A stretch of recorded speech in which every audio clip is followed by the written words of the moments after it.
বঙ্গোপসাগরের গা ঘেঁষে দাঁড়ানো সুন্দরবন সংলগ্ন খুলনার উপকূলবর্তী উপজেলা দাকব। উপজেলার পশুর, চুনকুড়ি ও শিবসা নদী বেষ্টিত এলাকার মানুষেরা 12 মাস থাকে সুপেয় পানির সমস্যায়।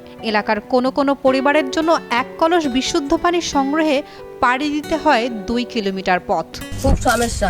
টিউবওয়েল সব বাড়ি আছে, প্রতিকার টিউবওয়েল আছে, কিন্তু পানি সমস্যা, এতে আয়রন যা কিছু দোয়া ফেলা করি সব কিছু লাল হয়ে যায়। খুলনার 5টি উপকূলীয় উপজেলার 39টি ইউনিয়নে 66,234টি পরিবারের 2,71,464 জনের ওপর জেন্ডার রেসপন্সিভ কোস্টাল অ্যাডাপ্টেশন শীর্ষকে জরিপ চালানো হয়। জরিপে বলা হয়, অনেকে খাওয়ার পানি সংগ্রহ করতে দৈনিক 2 ঘন্টারও বেশি সময় ব্যয় করেন।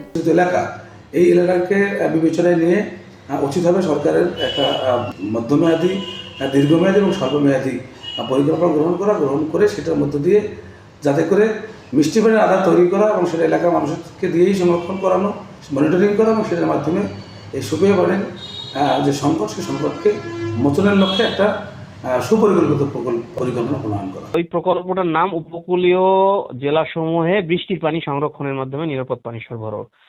ওই প্রকল্পে বৃষ্টির পানি সংরক্ষণ করার জন্য একটা হার্ভেস্টিং সিস্টেম করে দেওয়া হয় প্রত্যেক